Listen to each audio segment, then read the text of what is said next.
Welcome on in, folks. It's over and back time, the maiden voyage. So, I had to go out and get somebody who's not afraid to drop some hot takes, much like myself. We're very excited for this show. We're going to preview the PLL slate each and every week, getting you ready to make your bets for the PLL slate of the coming weekend. We'll have reactions. We'll have, plays that we're looking towards. But let's get right into it, because you're not here to hear what the show is about. You're here to get into the show. So our first guest kicking it off for us, we got the co-host of the postgame podcast, Evan Molloy, stopping by. Evan, I couldn't be happier to be batting the lead off with you, my guy. How's it going? I'm good, man. I'm excited. I'm excited to dig into every game. I feel like usually it's just Nick and I arguing about bullshit here and there. So give some actual takes this time around. I say we get right into it, man, and get into our quick stick segment here. We're going to start with the last game of the weekend, because why the hell not? We got Archers 2.5-point favorites against Chrome. The total 23.5 in this one. And really the reason I had to start with this one, Evan, is because Dylan's suiting up in this game. I'm just wondering, what's the kind of buzz been like? You guys are always bringing on guests. You're in the crazy group chats. Like, what's the vibe around this Chrome team? Because I know, bounce back, obviously they're hoping for, but, you kind of got your ear to the ground a little bit more. Yeah, I mean, I think they're young. I think Dylan getting a full season is going to be big. And I know, from close friend Larkin Kemp, although we're not close right now because of the Ivy League beef, but he's really close with Dylan. I know that he's like ready to go, like hungry. And I think they're going to start off with a bang. I'm not a big Archers guy. I think they're frauds, and they're always frauds. So, I mean, I'm taking the Chrome in this one, and I expect Dylan to have a big game. I also love just starting off with the hot take right out of the gate. That's why we brought Evan Molloy on for the first episode here of Over and Back. Also, kind of backing up the way that you're looking there, the sneaky stat that I have for the folks in this game is that last season, we only saw 8 different games where the spread was 2.5. So, this is somewhat a rare line, so to speak, in the PLL. In those situations, though, the underdog covered in 6 of those 8 games. So a lot of close games last year in the PLL, and Evan hoping that it's going to be another one here in week 1. Chrome getting the 2.5 there. Let's roll it. Keep going with Sunday here. We got the Water Dogs 1.5-point favorites as they're taking on the Cannons. Total in this one, 24.5. I think one of the big stories really this entire offseason heading into the season was the players that were going to be missing to start the season. Who was it that was going to make it to the NLL Cup? And now we know there's going to be no Dylan Ward in cage. So you see Water Dogs favorite despite missing their netminder. Matt DeLuca likely going to be in cage for them. So does that move the needle for you either way? Just thoughts on the fact that Ward won't be in cage? Yeah, this is a tough one, honestly, because I love both teams. I think they have a lot of young talent, and I think the younger guys, really step up every season. But and DeLuca, I mean, he's good. I think he's actually a pretty good backup. It could probably start for some other teams where they have, some veterans who should probably retire. But yeah, I think I got to go Cannons. Cannons, they got Lyle, they got my boy Steven Rafis. I think 1.5. I mean, these games are always close, right? So I'm going to go Cannons. I'm probably going to take all the underdogs week 1, honestly, now that I think about it. Maybe not in the chaos game, but you got to go the dogs until you got to take the underdogs until you know who's good. 1 goal in lacrosse is huge, especially when the teams are so close. So, no, that's a man after my own heart right there, Evan, because I too, I am always ready to make a case for an underdog. You know what I mean? Yeah. So I'm the same kind of way when I'm betting. And also, we saw the parity last year, coin flip games time and time again. And I think you're kind of spot on. This one, no different. And also, we'll mention it here, even though this isn't our quick stick segment. Just the fact we see a total here for Lyle Thompson of 3.5 total points. So you're going to have a backup netminder facing off against arguably one of the best players on the globe. I know you like the dog. Could I interest you in maybe an over on Lyle Thompson in that case? Yeah, I think that might be an early favorite for lock of the weekend, to be honest. I like that one. But yeah, man, you got to go with the underdogs. You can sprinkle a little bit on the money line, get that plus money going. And yeah, then why not ride Lyle? He's going to be the main cog if they win. So doubling down, tripling down. Well, and it's at least, worth mentioning before we get into our total talk here. This is a situation that the Water Dogs, but despite being, the number one seed last year in the playoffs, they were only favorites twice against the spread on last season. They were minus 1.5 twice. They were 1-1 against the spread in those games. So, a lot of love for the Water Dogs coming into this season, but at least last season said a role that they didn't really find themselves in much. So let's roll on here to our total talk, the league opener on Saturday. I couldn't be more pumped for this. I don't give a shit who's in the game, Evan. It's Whips. It's chaos. Whipsnake's now 1.5 point favorites, despite the fact that when this game opened, Chaos was actually the favored team. Until the news comes out, 10 players are going to be missing for Chaos. Regardless, though, 22.5. That's why this is our total talk segment. Cause I just look at that and that's a kind of low total, Evan. It's low. It's a rat though. Anytime they're baiting us. Whenever there's historically low ones, Vegas knows best, man. I'm telling you right now. We just saw it. Celtics Heat. Everyone was like lowest over in the history of the NBA playoffs, under hits. So you got it. They know what they're talking about here. It's a rat line. I'm taking the under on that. And who doesn't love rooting for some good defense there? Just start cheering on Blaze. Or Blaze is probably Blaze is gone, is he? Blaze is gonna be playing. Yeah, because he was on the wings. Wings never had a shot. So even though that sweet ass overtime goal that he had, Blaze should be in cage for the Yas. Yeah, so you just go, all right, goalie battle, and you root for the under, but I'm taking the under there. Yeah, and I also just think too, you can factor in the fact that there's going to be a bunch of new players trying to gel together. And I get, there's the week of training camp, but I also just think, and I should go back and crunch some of these numbers.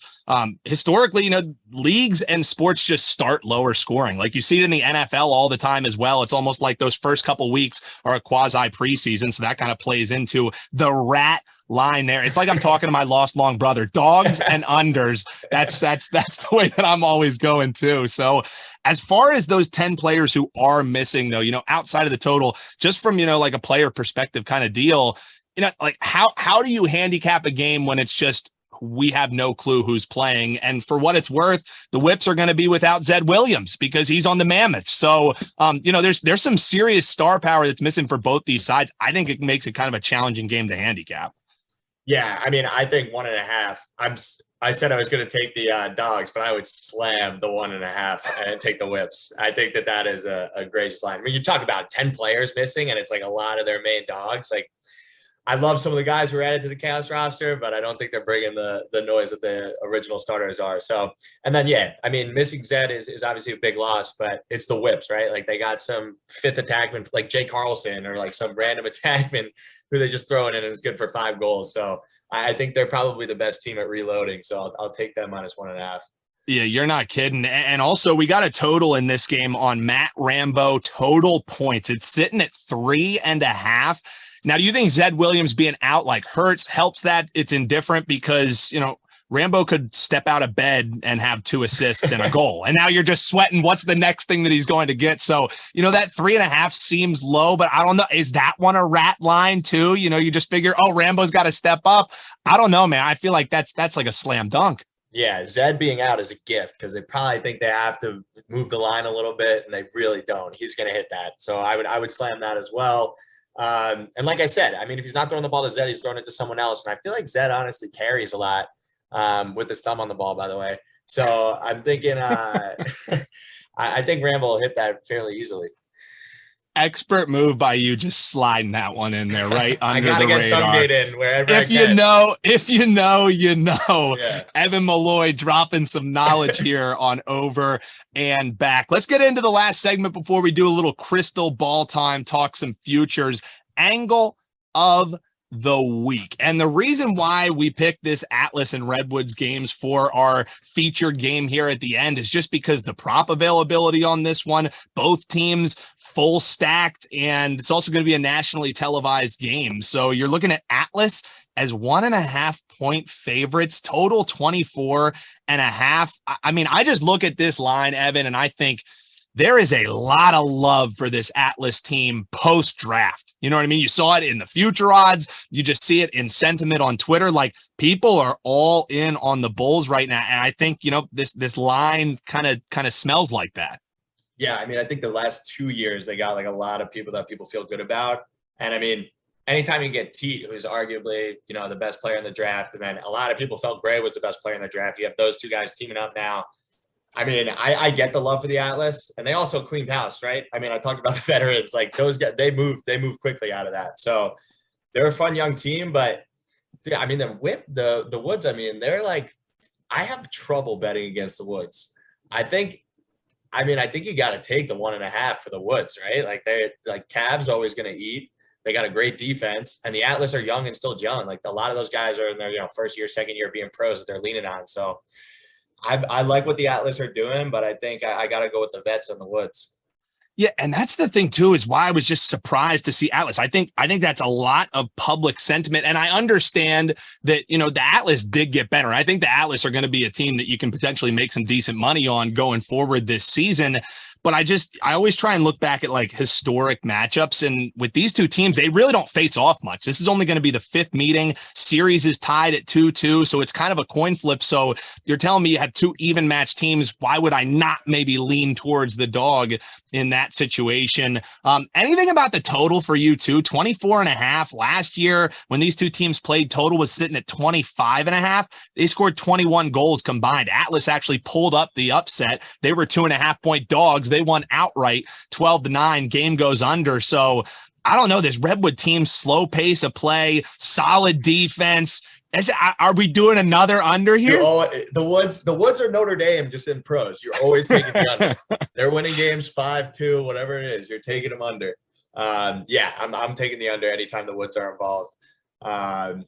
But yeah, I mean, the Atlas can fill it up though. That's the thing. We could very well be idiots. They get on the field and we're like, why would you ever even bet against Chris Gray and Jeff Teat? But here we are.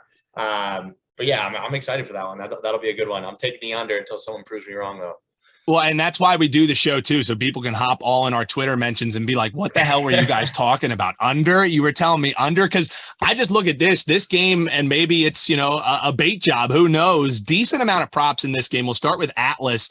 They have Costabile at 2.5 points, Teat at 4.5 points. So, maybe bulk of the scoring is going to come from that Atlas side. Like, is there anything there for you on the Atlas prop side, or, with a game that's under, you just kind of don't want to be rooting for unders. You just kind of stay away from the player props. Like, how do you attack that? Yeah.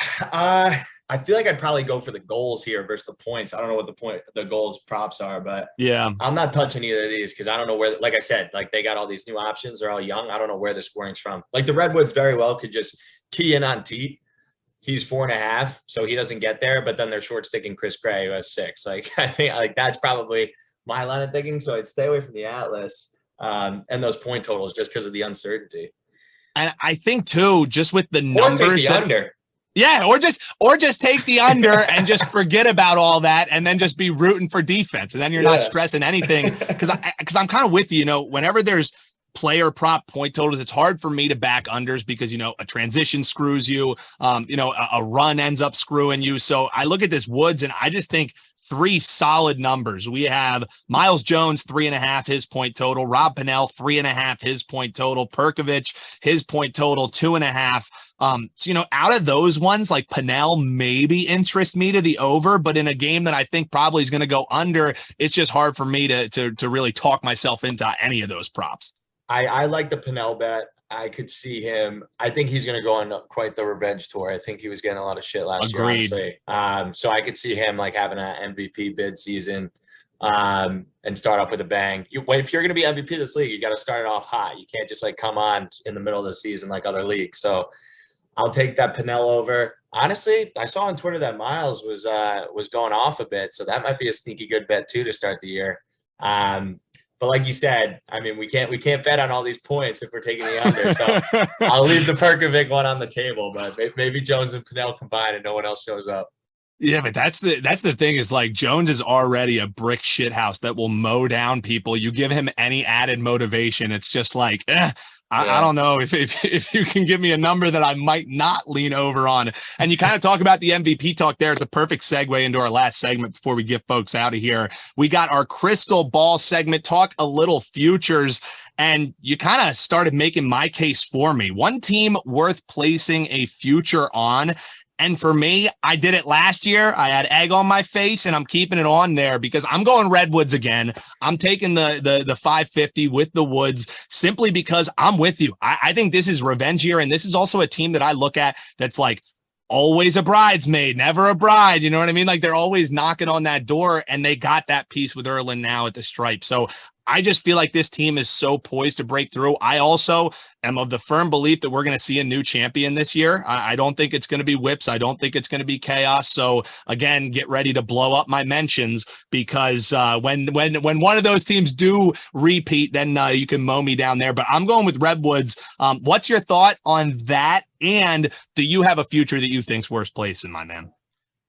I've taken the Woods future every year, so I'm not going to argue with you there. I love that one. You're making it sound like the New York Rangers in the early 2010s with the bridesmaid thing. And they're in the Eastern Conference Finals right now against the Lightning. I'm freaking out now, but yeah, I agree. I think the Woods are always a good bet, and because they are sort of that bridesmaids, I think they get pretty good odds every year. So yeah, I'm with you on that one, but I'm going to go with the Chrome. Ooh. I think if you're starting out every season, like just go with the biggest dog. We talked about the dogs this entire time.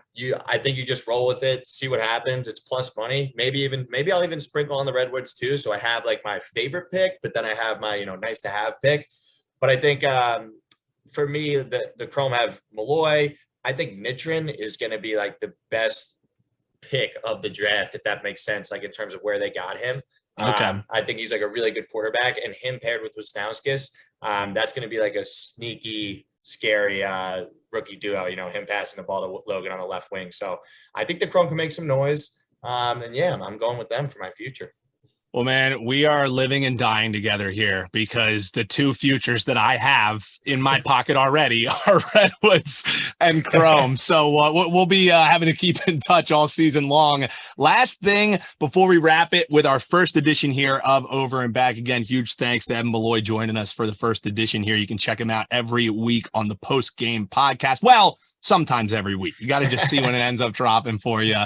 One player worth betting for MVP. Since I went first on the future, I'll let you go first because this is another one that I just love. Who are you eyeing, Ev? I'm going Sowers. One of the best quarterbacks in the league, electrifying Dodger. He was out all last year, and the Dogs still had all that success. So you add him there, and then he's really getting the keys. I think he can have a blow-up year, and those other guys have like confidence, right? So it's just, I think his points totals are going to be insane. So if they're in the same position that they were towards the end of the year last year, and they're firing on all cylinders, I think he's going to be the main piece. And at 20 plus 2,500, I think there's a lot of value there. So I'm hammering that. Yeah, I'm right there with you. And I was between two players. It was Sowers or who I'm thinking of sprinkling a little bit. Same price, 25-1, Will Manny for me. And the reason is because if the Archers do take that next step, like we talked a lot on this show, and a lot of it wasn't about the Archers. And I know the sentiment that you have about those Archers, if they do, I think it only helps Manny's case having Matt Moore on this team now, because it's just another guy that you have to account for. And I also think it's maybe tough for an Archers player to get the MVP nod if your name isn't Schreiber, just because he's the guy who kind of is the point man that does it all for everybody. But if Will Manny continues the progression that we've kind of seen, I could see him dropping it in the bucket, hat trick each and every game. And he's also vocal enough to make a case for himself to be MVP. So that, I think that's part of the equation too, with like a small market like this, so much of betting MVPs is narrative driven. And when you have a guy who's willing to campaign for himself, like a Will Manny on a team who could potentially be the league's highest scoring team, there might be a case to be there. But I also like the comeback player of the year angle that you're looking at with the Sowers. So Man, yes. I'm going to end this show and have to go run and place like 3 other bets. So always, folks, we want to remind you, bet responsibly, make sure that you're, practicing good bankroll management, not pulling off the rubber band, going wild. It is all for entertainment. It's all for fun. So only be betting with money that you can afford to lose. So that does it for us. That's our thoughts here on the slate. You can drop in the comments and respond and let us know what you think for this weekend's PLL. You agree? You disagree? Hey, our mentions are always open to get dragged, as listeners of the post-game podcast know. So, Evan, man, thanks again for hopping on. This is fun. We got to have you back. Appreciate you, brother. Thanks, man. Thanks for having me. Good time. Absolutely. So we'll talk to you next week on Over and Back. For Evan Molloy, for the PLL, I'm Dan Alexander, and we'll talk to you next week.